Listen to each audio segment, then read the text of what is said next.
والجبال فأبين أن يحملنها وأشفقن منها وحملها الإنسان إنه كان ظلوما جهولا. ہم نے یہ امانت قرآن والی آسمان کے سینے پر پیش کر دی.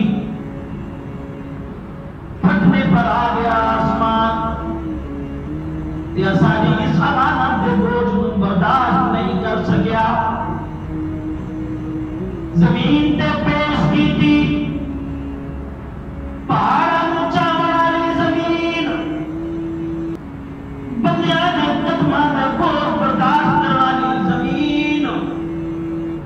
انسانوں حیوانوں جناتوں اپنے اندر سما دینے والی زمین اسارے قرآن والے بوجھ برداشت نہیں کر سکی. پھر اسا پہاڑ تے پیش کیتا. پہاڑ بھی برداشت نہیں کر سکے. ساری کائنات کے اندر اسا نے ہک کو دل محمد رسول اللہ کا نظر آیا.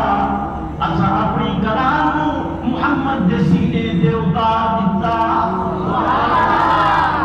حمل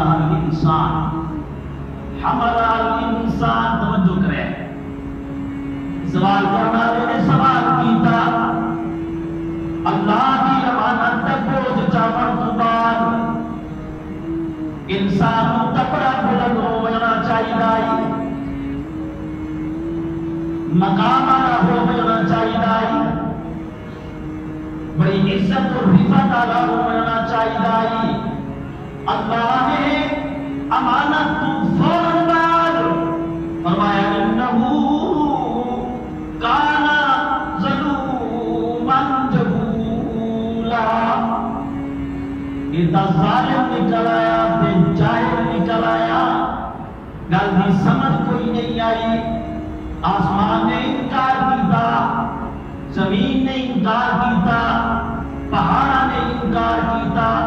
انسان نے اس قرآن کو اپنے سینے دے اندر جگہ دیتی. ایک ہی میں ظالم تے جاہل ہو گیا. علماء دی قبراں تے اللہ رحمت فرمائے. علماء دیوبند دے اللہ انہاں دی قبراں نوں منور فرما دے. اللہ اکبر. ایک عالم نے تفسیر لکھ کے جواب دیتا بڑا خوبصورت. اس آکیا اے تسا سمجھے نہیں قرآن اے تے نہیں آکیا انہو یکون ظلوما جہولا کہ قرآن کو جامن تو بعد ظالم دے جائے اسی نہیں. قرآن نے آکیا انہو کان ظلوما جہولا. قرآن نے آمن تو پہلے ظالم آئی جائل آئی لیکن قرآن سینے نال آیا جو اس دا ظلم عدل نال بدل گیا. اس دی جہالت اللہ علم نال تبدیل کر چھوڑی.